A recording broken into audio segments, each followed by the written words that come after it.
A victory for Tsai Ing-wen in Taiwan's presidential race in January, and a victory for Taiwanese women. Tsai will be the first female president in the Republic of China's more than 100-year-old history when she takes office in May. At the same time, a record number of female lawmakers were elected to Taiwan's legislature. Among the 113 newly elected lawmakers, 43 are women.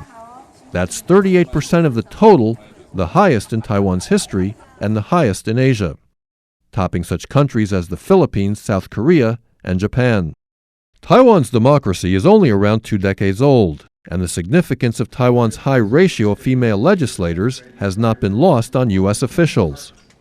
Kurt Tong, Principal Deputy Assistant Secretary for the Bureau of Economic and Business Affairs at the U.S. Department of State, said in early March that he was impressed, noting that the ratio of Taiwanese women elected to the legislature was nearly double that seen in the United States.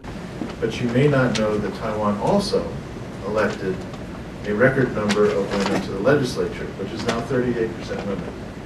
So as an American, we can only be envious of this figure.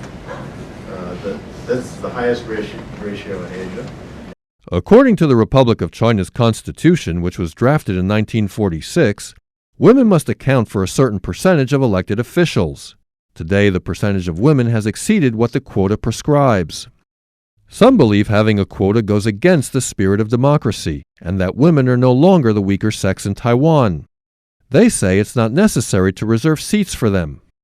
But others argue that while Taiwan has made progress in achieving gender equality in politics, the percentage of female lawmakers still falls short of the percentage of women in the population. They say the difficulties women face in society and the advantages enjoyed by men make the quota still necessary. At a conference on Taiwan-U.S. relations in Washington, D.C. on March 2nd, Tong announced that the two sides have launched a new project that focuses on promoting women's empowerment in the Asia-Pacific region. He also praised Taiwan for being one of the most generous donors to global needs. He said that Taiwan has demonstrated that it has a lot to offer the world and that the U.S. will continue to try and elevate Taiwan's international profile by highlighting its global contributions.